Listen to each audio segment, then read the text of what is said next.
All right, so I know I already made a video about how Lando Norris is a whiny little bitch, but I want to make a video about the whole McLaren organization because it makes sense that this is why Lando acts this way because he has raced his entire career in an organization full of people who all they do is whine and they never win. So this was Andrea Stella's interview after the race yesterday. Back. They have come back today because they were not addressed properly in the past when there was some fights with Lewis that needed to be punished in a harsher way. Like this, you learn how to race in a certain way, which we can consider fair and square. You're talking about Brazil 2021 here. I mean, there's many episodes. Yeah. The fact is that we have so much respect for Red Bull, so much respect for Max. They don't need to do this. They don't need to do this. It's a way to almost compromise your reputation. Why would you do that? By the way, I love how Andrea Stella is talking about compromising your reputation. Because you know what, Andrea? Do you know what your reputation in Formula One is? Nothing. You have no reputation. Nothing. You've accomplished nothing. McLaren has won 2 Grand Prix in the past decade and a half. Like, they've won 0 world championships, and you're talking about one of the only 2 teams since 2010 to win a world drivers championship, and you're talking about them losing respect. You're talking about them not doing things the right way. Why don't you do things the way that they do it? Why don't you stop whining and start winning and stop complaining? And by the way, everybody who races dirty. There's this whole thing in F1 where like everybody who loses complains about the winners, and the winners just win, right? Like, you don't think Michael Schumacher has done dirty moves? Alan Prost, he literally drove Ayrton Senna off track in order to win the World Drivers' Championship while they're on the same team.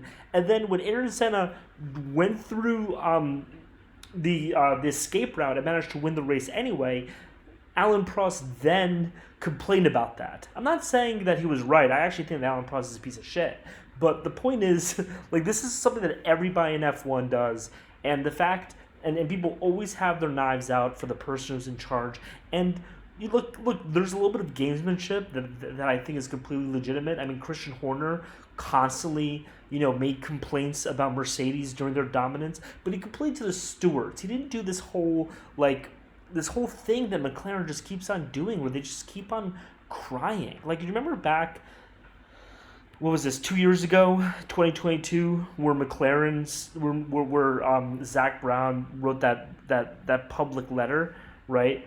And then like the worst part about the public letter. So this is a public letter where, like, Red Bull, spent $3 over the limit, and then they got this massive letter from McLaren, which wasn't even in contention that year, by the way, claiming that the only reason why McLaren didn't win is because of Red Bull.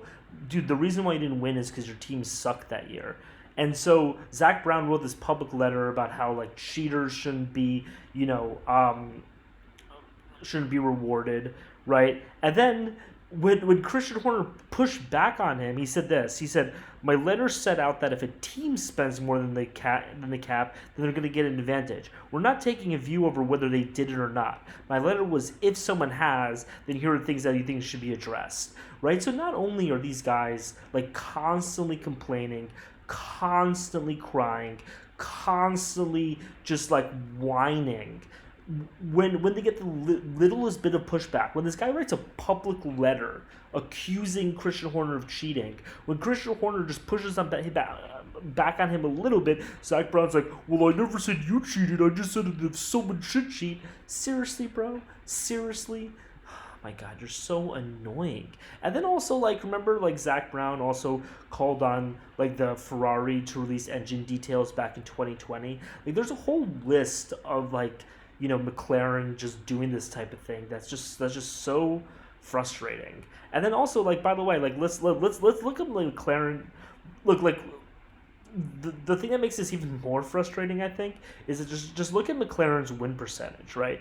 So McLaren has won 184 races in a total of, I think it's about 900. We're going to pull it up right now. So McLaren has been in 961 races and has won 184. Mercedes, because Mercedes basically raced for like 3 years and then they stopped, right? Mercedes has been in 304 races and has won 126. So Mercedes has basically won 50% of the races that they've been in, and Red Bull has won 120 races out of 381.